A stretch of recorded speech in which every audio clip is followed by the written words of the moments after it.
Hello my dear friend, welcome back to your own channel. तो आज की इस वीडियो में हम करने जा रहे हैं MCom second year MCO first की यूनिट नंबर फर्स्ट का third topic. First two topic जो है वो हम पहले वाली वीडियो में कर चुके हैं और इस वीडियो में हम करेंगे बेसिक ऑफ मैनेजमेंट, जिसको 3 पार्ट में डिवाइड किया गया है। फर्स्ट है मीनिंग ऑफ मैनेजमेंट, सेकंड है लेवल ऑफ मैनेजमेंट और थर्ड है बेसिक प्रिंसिपल ऑफ मैनेजमेंट। तो सबसे पहले हम जान लेते हैं मीनिंग ऑफ मैनेजमेंट क्या होता है। The management is the art of getting the things done through and with people in formally organize group. यानी कि अगर हमने ऑर्गेनाइजेशन को फॉर्म किया तो कहीं ना कहीं जितनी भी एक्टिविटी है उनको मैनेज करना ज़रूरी है। और वो सारी की सारी एक्टिविटी कौन मैनेज करता है? पीपल्स। ठीक है, वहाँ पे जितने भी लोग काम करते हैं हर किसी को एक एक एक्टिविटी जो है वो असाइन की जाती है, वो अपनी अपनी एक्टिविटी को परफॉर्म करते हैं। तो management is the art of getting things done through and with people in formally organized group.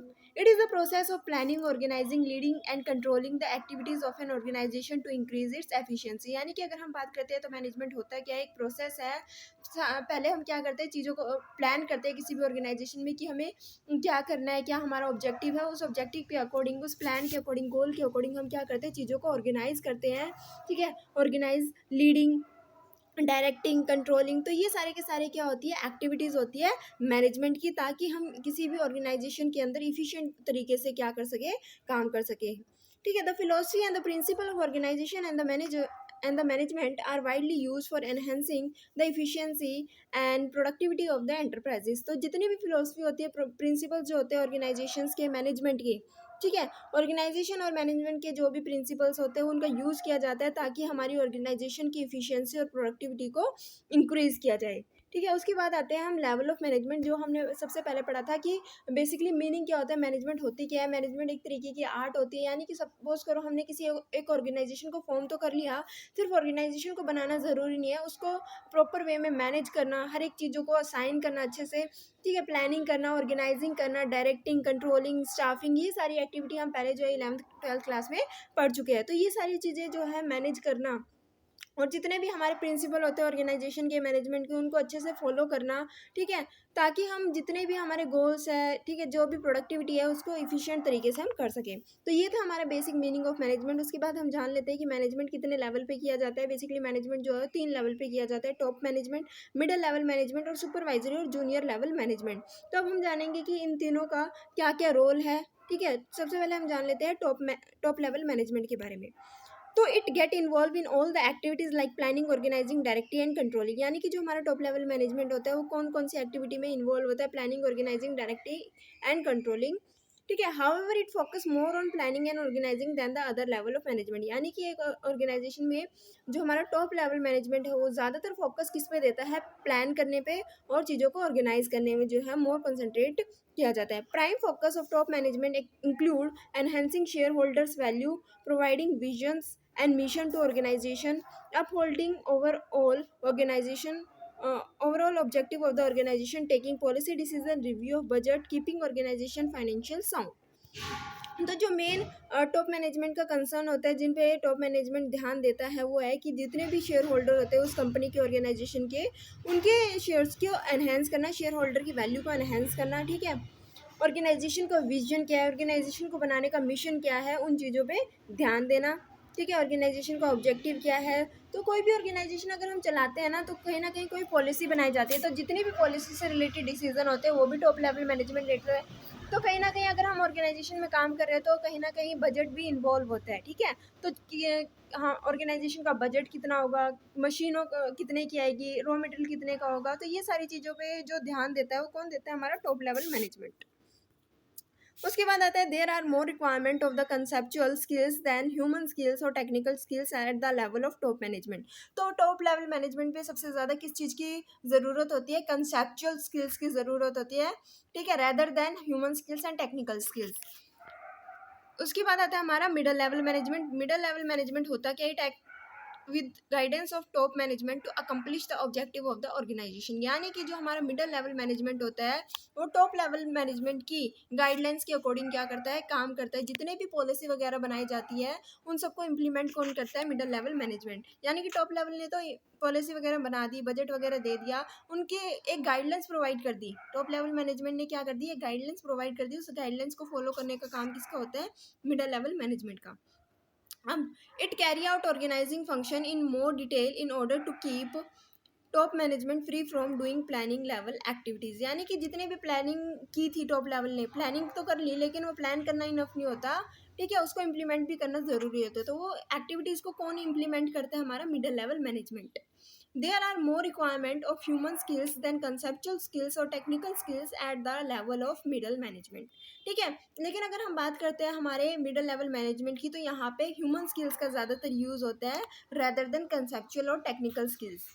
Functions of middle level manager is to create coordination and cooperation among various departments of the organization, guides the personnel at junior level in order to achieve the bottom line result। तो इसका function mainly जो हमारा middle level organisation होती है, middle level management होता है, उसका basically function क्या होता है? जितनी भी एक्टिविटीज़ होती है, जितने भी डिपार्टमेंट हो गए, चाहे वो सेल्स डिपार्टमेंट हो, फाइनेंस डिपार्टमेंट हो, परचेज डिपार्टमेंट हो, जितने भी डिफरेंट डिफरेंट डिपार्टमेंट बनाए जाते हैं, उनके अंदर कोऑर्डिनेशन कॉर्पोरेशंस को एस्टैब्लिश करना, ये मेन काम होता है मिडिल लेवल मैनेजमेंट का। ये क्या होता है? मेन फंक्शंस होते हैं। साथ ही साथ जो भी हमारे जूनियर लेवल पे काम करते हैं, उन पे भी ध्यान देना कि वो सारी एक्टिविटी को सही से परफॉर्म कर रहे हैं या नहीं कर रहे। तो ये सारे काम होते हैं हमारे मिडिल लेवल मैनेजमेंट की। उसके बाद आता है हमारा third level management, that is known as supervisory और जूनियर लेवल मैनेजमेंट। इसका काम क्या होता है? There is more requirement of the technical skills than conceptual skills and the human skills, यानी कि इस लेवल पे हमें टेक्निकल स्किल्स की रिक्वायरमेंट होती है रेदर देन कंसेप्चुअल और ह्यूमन स्किल्स। अगर हम बात करते हैं टॉप लेवल मैनेजमेंट की, तो वहाँ पे हमें कंसेप्चुअल स्किल्स की ज़रूरत होती है। सेकेंड लेवल मैनेजमेंट में हमें, तो जैसे कि हमने बात की टॉप लेवल मैनेजमेंट में जो है कंसेप्चुअल स्किल्स की ज़रूरत होती है, मिडिल लेवल मैनेजमेंट पे ह्यूमन स्किल्स की रिक्वायरमेंट होती है, और हमारा जो सुपरवाइजरी और जूनियर लेवल मैनेजमेंट है, उस पर टेक्निकल स्किल्स की रिक्वायरमेंट होती है। Has junior level management is more concerned with directions and control of activities than planning and organizing function, यानी कि जूनियर लेवल मैनेजमेंट जो है वो किस पे ध्यान देता है? डायरेक्शन पे, कंट्रोल करने पे। जितनी भी एक्टिविटीज़ की जा रही है, ठीक है, उन पे कंट्रोल करना भी बहुत ज़्यादा ज़रूरी है। प्लानिंग और ऑर्गेनाइजिंग फंक्शन जो है वो हमारा सुपरवाइजरी लेवल जो है वो कंसिडर नहीं करता। ये दो एक्टिविटीज़ को ध्यान देता है, डायरेक्टिंग और कंट्रोलिंग। तो ये थे हमारे बेसिक लेवल्स, ठीक है, जिसमें हमने 3 लेवल के बारे में पढ़ा, top level management, middle level management और जूनियर लेवल मैनेजमेंट, ठीक है। उसके बाद जो हमारा नेक्स्ट टॉपिक है वो है basic principle of management. General principle of management given by the Henry Fayol, यानी कि यहाँ पे हम जनरल प्रिंसिपल की बात करेंगे, जो किसने दिया? हेनरी फ्योल ने। अगर आपको याद हो तो ये टॉपिक आप जो है 12th या 11th क्लास में जो है वो कवर करके आ चुके हो कि general principle of management given by Henry Fayol, ठीक है। उसके बाद हम बात करते हैं डिवीजन ऑफ वर्क की। तो ये जो टॉपिक था वो 12th क्लास का है, ठीक है। डिवीजन ऑफ वर्क की अगर हम बात करें तो अ, अ, जो हमारे प्रिंसिपल्स हैं वो 14 प्रिंसिपल्स हैं, और फर्स्ट प्रिंसिपल है डिवीजन ऑफ वर्क, यानी कि जितना भी काम है उसको क्या कर देना? डिवाइड कर देना। It is closely related to specialization. Division of work more skill on a particular job leading to more efficiency, यानी कि हर एक जॉब को, हर एक काम को क्या करना? डिवाइड कर देना, ठीक है। उसके अकॉर्डिंग ही क्या करना? जो भी पर्सन उस काम में स्पेशलाइज है उसी को वो जॉब देना, ठीक है। उसके बाद आता है हमारा authority and responsibility. Authority is the power through the position one hold. Authority and responsibility go hand in hand, ठीक है। Authority is required to fulfil the responsibility, यानी कि अगर हमने किसी पर्सन को क्या दिया, किसी काम को करने की रिस्पॉन्सिबिलिटी दी है कि तुम्हें ये काम करना है, लेकिन अगर उसके पास उस काम को करने की अथॉरिटी नहीं है, तो क्या वो काम कर पाएगा? नहीं। तो कहीं ना कहीं ये कहा गया है कि अगर हम किसी को रिस्पॉन्सिबिलिटी देते हैं किसी काम को करने की, तो हमें उसको अथॉरिटी भी देनी चाहिए उस काम को करने के लिए, ताकि वो उस काम को अच्छे से कंप्लीट कर सके। तो ये था हमारा सेकंड प्रिंसिपल जो था अथॉरिटी एंड रिस्पॉन्सिबिलिटी के बारे में। उसके बाद आता है थर्ड प्रिंसिपल जो है डिसिप्लिन के बारे में। Without discipline nothing can be accomplish, यानी कि जब तक हम किसी भी चीज़ में डिसिप्लिन नहीं रखेंगे तो हम किसी भी चीज़ को अचीव ही नहीं कर पाएंगे, ठीक है। It is the core value for any project और ऑफ एनी मैनेजमेंट, यानी कि बहुत ज़्यादा इंपॉर्टेंट है किसी प्रोजेक्ट के लिए, किसी मैनेजमेंट के लिए। Penalty should be judicially applied and supervision should be competent and fair, यानी कि अगर कोई सही से काम नहीं कर रहा है, ठीक है, डिसिप्लिन वे में कोई काम नहीं कर रहा है, तो कहीं ना कहीं उस पर पेनल्टीज लगा देनी चाहिए ऑर्गेनाइजेशन के अंदर, ठीक है। और हमें क्या करना चाहिए? एक फेयर तरीके से सुपरवाइज करना चाहिए सारी चीज़ों को कि सही से काम हो रहा है या नहीं हो रहा है, ठीक है। उसके बाद आता है हमारा फोर्थ प्रिंसिपल है, वो है unity of command. This means an employ should have only one boss और एंड फॉलो हिज कमांड। इसका मतलब यही होता है कि जितने भी हमारे एम्प्लॉयज़ है उसके ऊपर सिर्फ एक ही बॉस होना चाहिए जो उसको ऑर्डर दे, ठीक है। वो एक बॉस होना चाहिए जो जिसका ऑर्डर जो है वो एम्प्लॉयज़ फॉलो करेगा, ठीक है। If an employee has to follow more than one boss, there begin a conflict of interest and can create confusion, यानी कि अगर एक से ज़्यादा बॉस है तो कहीं ना कहीं कन्फ्लिक्ट अराइज हो जाएगा, कन्फ्यूजन अराइज हो जाएगी कि उस बॉस ने मुझे क्या काम दिया था या उसने क्या काम दिया था। अगर हम एक का पहले करते हैं तो दूसरा कहेगा कि मेरा पहले क्यों नहीं किया।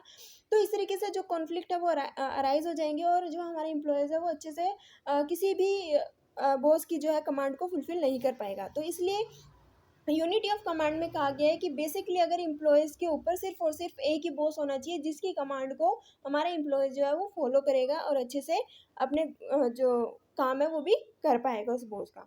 उसके बाद आता है नेक्स्ट प्रिंसिपल है unity of direction. This means all the persons working in a company should have one goal and motive which will make the work easier and achieve the set goal easily. यानी कि unity of direction क्या होता है कि हर एक person का अपना अपना गोल होता है किसी भी ऑर्गेनाइजेशन में, लेकिन हमें सिर्फ अपने एक इंडिविजुअल के गोल को कंसीडर नहीं करके बल्कि एक ऑर्गेनाइजेशन के गोल को कंसीडर करना होता है कि ऑर्गेनाइजेशन का गोल क्या है, हम ऑर्गेनाइजेशन में किस लिए काम कर रहे हैं। इंडिविजुअल गोल को कंसीडर नहीं करना होता। तो this means all the person working in an company should have one goal and motive which will make the work easier and achieve the set goal easily. तो यहाँ पे कहा गया है कि हमें इंडिविजुअल के पर्सनल गोल को भी कंसिडर नहीं करना और साथ ही साथ एक ऑर्गेनाइजेशन में जहाँ पे काम किया जा रहा है उस ऑर्गेनाइजेशन में एक ही गोल होना चाहिए जिसके ऊपर कंसिडर किया जाए कि हाँ हमें इस गोल को अचीव करना है। अगर एक से ज़्यादा गोल है तो हम उस गोल को पूरा करें या दूसरे गोल को पूरा करें तो उसमें कन्फ्यूजन होती रहती है और साथ ही साथ हम अपने गोल को भी अचीव नहीं कर पाएंगे। तो इसमें कहा गया यूनिटी ऑफ डायरेक्शन। अगर एक गोल है ना हमारा कि हाँ हमें ये काम करना है, ठीक है, हमें सीए बनना है तो हम सीए की तरफ ध्यान देंगे। हम कह रहे हैं कि हमें सीए भी बनना है, हमें आईपीएस ऑफिसर भी बनना है, तो कहीं ना कहीं कन्फ्लिक्ट अराइज हो जाएगा। हम दोनों में से किसी चीज़ पे अच्छे से कंसिडर नहीं कर पाएंगे, कॉन्सेंट्रेट ही नहीं कर पाएंगे। तो इसीलिए कहा गया कि हमारा जो है एक गोल होना चाहिए ताकि ईजिली हम अचीव कर सकें। उसके बाद आता है नेक्स्ट जो प्रिंसिपल है वो है subordination of individual interest to general interest. यानी कि the interest of organization should come before the interest of an individual. यानी कि बहुत सारे एम्प्लॉय जो है वो काम करते हैं, हर एक का अपना अपना इंटरेस्ट होता है एक ऑर्गेनाइजेशन में काम करने का, ठीक है, कोई ना कोई मोटिव है जब भी वो ऑर्गेनाइजेशन में काम कर रहा है, ठीक है। तो कहीं ना कहीं हमें इंडिविजुअल इंटरेस्ट को कंसीडर ना करके एक जनरल इंटरेस्ट को कंसीडर करना चाहिए। किसी एक इंडिविजुअल पर्सन के इंटरेस्ट पे ध्यान ना देके बल्कि ऑर्गेनाइजेशन के गोल पे जो है वो कंसीडर करना चाहिए। रेम्युनरेशन की बात आती है, नेक्स्ट पॉइंट है हमारा 7 जो प्रिंसिपल है वो है रेम्युनरेशन का। Fair practice of fair pay should prevail. Remuneration can be monetary and non-monetary. However, it should be according to an individual effort they have made. यानी कि प्रॉपर रेम्युनरेशन देना चाहिए हमारे एम्प्लॉयज़ को। यानी कि एम्प्लॉयज़ काम तो बहुत ज़्यादा कर रहा है, ठीक है, उसको इतना पेमेंट नहीं मिल रहा है, ठीक है, उसको इतने वेजेस इतनी सैलरी जो है वो नहीं मिल रही है, तो क्या वो अच्छे से कंसंट्रेट कर पाएगा अपने काम पे? नहीं। तो जो हमारा रेम्युनरेशन है वो मॉनेटरी फॉर्म में भी हो सकता है, नॉन मॉनेटरी फॉर्म में भी हो सकता है। मीन्स कि हमें क्या करना है, उसको मोटिवेट करना है, कहीं ना कहीं हमें क्या देना है उसको, जैसे कि वो घूम के आए टूर ट्रैवल का भी उसको जो है उसके अकॉर्डिंग उसकी वर्क के अकॉर्डिंग जो है उसको देते रहना है। ये था हमारा रेम्युनरेशन की जितना उसने काम किया उसके वर्क के अकॉर्डिंग उसको जो है फेयर वेजेस फेयर पे मिलना चाहिए। उसके बाद नेक्स्ट पॉइंट आता है हमारा centralization. For overall control there should be one central point in the organization. In relatively larger organization appropriate decentralization may be practiced through delegation of authority। तो इसमें क्या कहा गया, सेंट्रलाइजेशन होना चाहिए, यानी कि सारा का सारा कंट्रोल जो है वो एक बॉस के हाथ में होना चाहिए जो क्या करेगा, चीज़ों को मैनेज करेगा। यानी कि अगर हमने क्या कर दिया, ऑर्गेनाइजेशन में काम को डिसेंट्रलाइज कर दिया, यानी कि सब में काम को बांट दिया, तो कहीं ना कहीं हम अपने ऑर्गेनाइजेशन के गोल को अचीव नहीं कर पाएंगे। और साथ ही साथ क्या होता है, एक चीज़ ध्यान देने वाली ये बात है कि अगर छोटी ऑर्गेनाइजेशन है, स्मॉल ऑर्गेनाइजेशन है, तो सारा का सारा जो कंट्रोल है एक टॉप मैनेजमेंट अपने पास रख सकता है, ठीक है, सेंट्रलाइज कर सकता है। लेकिन एक लार्ज ऑर्गेनाइजेशन के अंदर ये पॉसिबल नहीं है कि सारा का सारा जो कंट्रोल है वो सेंट्रलाइज किया जाए। कहीं ना कहीं यहाँ पे डिसेंट्रलाइजेशन भी किया जाता है। सपोज करो कि अगर हम एक एग्जांपल लें कि ऑर्गेनाइजेशन में अगर 5 लाख रुपए की मशीन आनी है तो उसका डिसीजन भी अगर हमारा टॉप लेवल मैनेजमेंट लेने लग गया तो सारे काम हो नहीं पाएंगे, ठीक है, सारे डिसीजन वो नहीं ले पाएगा। इसलिए क्या करता है, जैसे कि 5 लाख 10 लाख जो छोटे मोटे डिसीजन है वो डिसेंट्रलाइज कर देता है, लेकिन जो बड़े डिसीजन है जैसे 50 लाख की मशीन लेनी है, 100 लाख की, ठीक है, जितनी भी मशीन लेनी है जो हाइयर डिसीजन होते हैं वो क्या करता है अपने पास सेंट्रलाइज कर लेता है लार्जर ऑर्गेनाइजेशन में। तो ये था सेंट्रलाइजेशन का। क्या होता है ना कि एक सेंट्रल पॉइंट होना चाहिए ऑर्गेनाइजेशन में जिसको पता होना चाहिए कि ये काम हो रहा है ऑर्गेनाइजेशन के अंदर, ठीक है। उसके बाद आता है हमारा नेक्स्ट प्रिंसिपल, वो है स्केलर चेन का। Authority should follow from top to bottom through unbroken chain.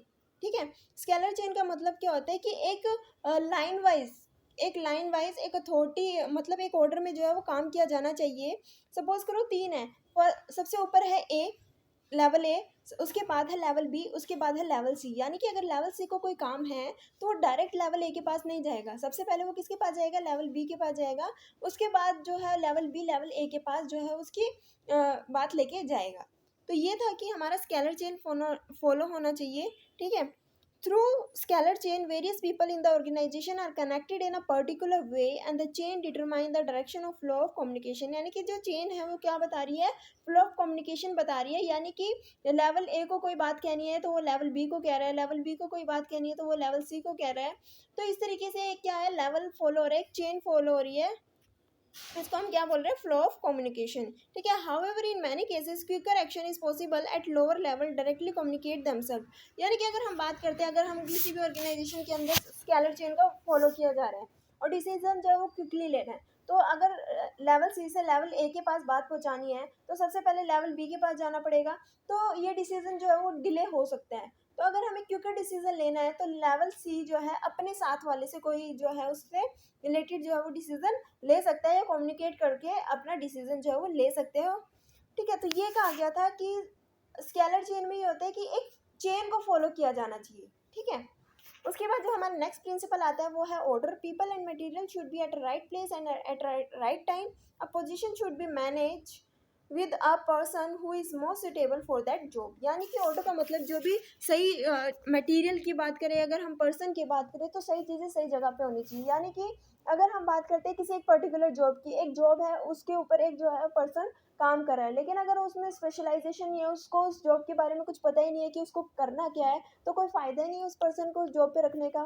तो कहीं ना कहीं एक सही जॉब जो है वो सही पर्सन के लिए होनी चाहिए। यानी कि जिसको पता हो कि यहाँ पे क्या काम करना है, उसके अंदर क्या हो, स्पेशलाइजेशन हो उस काम को करने की, तभी वो अच्छे से कर पाएगा और हमारी ऑर्गेनाइजेशन जो है वो लॉन्ग टर्म तक सर्वाइव कर पाएगी, या फिर ठीक है अच्छे से काम हो पाएगा। और सही जो मटेरियल है वो सही जगह पे अवेलेबल होना चाहिए जब भी देखा जाए तो। ये था हमारा ऑर्डर, यानी कि सही प्लेस पे सही चीज़ें और सही जो है पर्सन अवेलेबल होना चाहिए। उसके बाद हमारा जो नेक्स्ट पॉइंट आता है वो आता है equity. All the employees should be treated equally and respectfully. It's the responsibility of a manager that no employees face discrimination. यानी कि एक ऑर्गेनाइजेशन में जितने भी एम्प्लॉयज़ काम कर रहे हैं ना, सबके साथ इक्वली ट्रीट किया जाना चाहिए, किसी के साथ डिस्क्रिमिनेशन नहीं होना चाहिए। Stability and employees deliver the best if they feel secure in their job. It is the duty of the management to offer job security to their employees. यानी कि स्टेबिलिटी होनी चाहिए, कहीं ना कहीं अगर हमारा एम्प्लॉयज़ क्या कर रहा है, ये फील कर रहा है कि हाँ वो सेफ़ है, उसकी जॉब जो है नहीं जाएगी, नहीं छीनी जाएगी, तो कहीं ना कहीं वो अच्छे से कॉन्सेंट्रेट कर पाएगा, ध्यान दे पाएगा ऑर्गेनाइजेशन में अपने काम के ऊपर। और साथ ही साथ क्या होती है, जॉब सिक्योरिटी जो है वो एम्प्लॉयज़ को दे देनी चाहिए ताकि वो सिक्योर रहे कि हाँ उसकी जॉब जो है वो पक्की है। उसके बाद आता है हमारा नेक्स्ट प्रिंसिपल जो है वो spirit de corps. It is the responsibility of the management to motivate their employees and be supportive of each other regularly. ठीक है। It is the responsibility of the management to motivate their employees and be supportive of each other regularly. तो इसमें यही कहा गया है कि ये हमारे मैनेजमेंट की रिस्पॉन्सिबिलिटी है कि वो अपने एम्प्लॉयज़ को समय समय पे क्या करता रहे, रेगुलर बेसिस पे मोटिवेट करता रहे, सपोर्ट करता रहे। Developing trust and mutual understanding will lead to a positive outwork and work environment. यानी कि जो भी हमारे एम्प्लॉयज़ है उसको मोटिवेट करना चाहिए, साथ ही साथ एक अच्छा वर्किंग इन्वायरमेंट जो है उसको प्रोवाइड करना चाहिए ताकि वो अच्छे से काम कर सके। उसके बाद हमारा लास्ट प्रिंसिपल है मैनेजमेंट का, प्रिंसिपल ऑफ मैनेजमेंट का लास्ट प्रिंसिपल है वो है initiative. 14th principle, the management should support and encourages the employees to take initiative in an organization. It will help them to increase their interest and make them worth. यानी कि कहीं ना कहीं इसमें ये कहा गया है कि मैनेजमेंट में क्या करना चाहिए, सपोर्ट होना चाहिए, अपने एम्प्लॉयज़ को सपोर्ट करे, एनकरेज करे कि वो इनिशिएटिव ले ऑर्गेनाइजेशन में। किस तरीके से सपोर्ट ले, यानी कि जो टॉप मैनेजमेंट क्या कर रहा है, डिसीजन ले रहा है, कहीं ना कहीं टॉप मैनेजमेंट को क्या करना चाहिए, अपने एम्प्लॉयज़ को पूछना चाहिए, क्योंकि वो बहुत ज़्यादा कनेक्टेड होते हैं कस्टमर से, उनको पता होता है कि क्या चीज़ बहुत ज़्यादा डिमांड में है। तो कहीं ना कहीं एक ऑर्गेनाइजेशन के अंदर एक मैनेजर को क्या करना चाहिए, अपने एम्प्लॉयज़ को जो है वो सपोर्ट करना चाहिए, इंकरेज करना चाहिए, ताकि वो मोटिवेटेड हो और ये लगे कि हाँ हमसे पूछा जा रहा है, हमें भी इंपॉर्टेंस दी जा रही है। तो ये थे हमारे basic principle, 14 principal of management. उसके अलावा कुछ और प्रिंसिपल्स भी है जो हमें दिए गए हैं, ठीक है। वो क्या है? फर्स्ट है harmony of objective. Organization perform more effectively when all the functions are directed towards harmonized grand objective. Management and workers should understand each other importance. यानी कि जो भी हमारा मैनेजमेंट है, जितने भी उसके अंदर वर्क का काम कर रहे हैं, उनको एक दूसरे को अच्छे से समझना चाहिए। ऑर्गेनाइजेशन को जो है इफेक्टिव तरीके से जितने भी फंक्शंस होते हैं उनको क्या करना चाहिए, हार्मोनाइज वे में परफॉर्म करना चाहिए, ताकि वो अपने ऑब्जेक्टिव को जो है वो अचीव कर सके। कोई भी जो है कन्फ्लिक्ट वगैरह नहीं होना चाहिए, अच्छे से जो है वो काम करे, एक दूसरे को इम्पोर्टेंस दे, ताकि जो है ऑब्जेक्टिव को अच्छे तरीके से अचीव किया जा सके। Coordination, each activity as well as efforts of the people working in the organization should be coordinated. यानी कि जितनी भी एक्टिविटीज़ हैं, जितने भी एफर्ट्स हैं, ठीक है, ऑर्गेनाइजेशन के अंदर, वो सारे के सारे क्या होने चाहिए, कोऑर्डिनेट होने चाहिए। किसी भी तरीके का कॉन्फ्लिक्ट राइज नहीं होना चाहिए, आपस में मिलके क्या करें, काम करें। सारी की सारी एक्टिविटी क्या होनी चाहिए, कोऑर्डिनेट होनी चाहिए, आपस में इंटीग्रेट होनी चाहिए, ठीक है। उसके बाद नेक्स्ट पॉइंट है equality of authority, power, responsibility and accountability. तो ये क्या कहता है, ये कहता है in an organization authority, power, responsibility and accountability should be in balance. यानी कि अगर मान लो किसी पर्सन को हमने रिस्पॉन्सिबिलिटी दे दी कि तुम्हें ये काम करना है, साथ ही साथ हमें उसको क्या देनी चाहिए, अथॉरिटी भी देनी चाहिए, ताकि वो अपनी रिस्पॉन्सिबिलिटी को कंप्लीट कर सके। और वही पर्सन क्या होगा, अकाउंटेबल भी होगा। अगर उसने अपना काम सही से नहीं किया, वो ही क्या होगा, जिम्मेवार भी होगा। तो ये सारी तीनों की तीनों चीज़ें जो है, अथॉरिटी, रिस्पॉन्सिबिलिटी और अकाउंटेबिलिटी, बैलेंस में होनी चाहिए। उसके बाद जो नेक्स्ट पॉइंट आता है, fourth point, that is universality of management. यानी कि a sound principle of management is applicable to any type of organization engage in varied activities and located anywhere. यानी कि जितने भी हमने प्रिंसिपल पढ़े हैं, तो ये सारे प्रिंसिपल क्या है, हर एक ऑर्गेनाइजेशन में अप्लाइड होते हैं, ठीक है, चाहे वो कहीं पे भी हो। Decision by exception, decision by exception यानी कि manager should take decision with the boundary defined by authority of the position.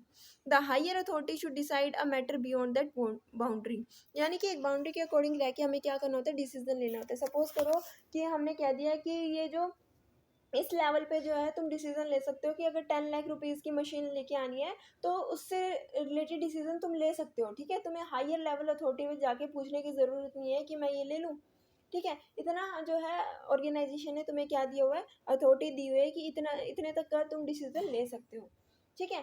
साथ ही साथ अगर वो 10 लाख से ज़्यादा हो गई, ठीक है, 12 लाख या 15 लाख तक की मशीनरी आ रही है, तुम्हें डिसीजन लेना है, तो वो डिसीजन जो है वो तुम नहीं ले सकते।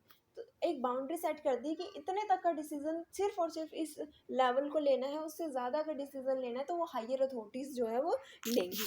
तो ये था हमारा फिफ्थ पॉइंट, और सारे के सारे हमने जो प्रिंसिपल्स है वो पढ़ लिए हैं। अगर हम फिर से बात कर लेते हैं कि हमने क्या क्या जो है इस टॉपिक में पढ़ा है। सबसे पहले हमने पढ़ा बेसिक ऑफ मैनेजमेंट में क्या डेफिनेशन होती है, बेसिक ऑफ मैनेजमेंट होता क्या है, ठीक है। उसके बाद हमने सेकंड पॉइंट पढ़ा है कि लेवल ऑफ मैनेजमेंट 3 लेवल होते हैं, टॉप लेवल, मिडल लेवल और सुपरवाइजरी लेवल ऑफ मैनेजमेंट। उसके बाद हमने 14 प्रिंसिपल ऑफ मैनेजमेंट पढ़े, जो किसके द्वारा दिए गए थे, हेनरी फ्योल के द्वारा दिए गए थे, जिसको हम जनरल प्रिंसिपल ऑफ मैनेजमेंट भी कहते हैं। उसके बाद उसके अलावा 5 प्रिंसिपल और एक्स्ट्रा थे जो हमने पढ़े हैं। तो ये थी आज की वीडियो, जिसके अंदर हमने ये सारी चीज़ें जो है कवर की है। आई होप कि आप सभी को अच्छी लगी। अगर ये वीडियो अच्छी लगी तो इस वीडियो को लाइक, शेयर और सब्सक्राइब करना मत भूलिएगा। और साथ ही साथ जो ये PDF फाइल है, ठीक है, मैं इसके साथ डिस्क्रिप्शन बॉक्स में अटैच कर दूँगी, ताकि आप सब लोग जो है उसको अच्छे से रीड कर सको, देख सको, ठीक है। तो थैंक्स फॉर वॉचिंग।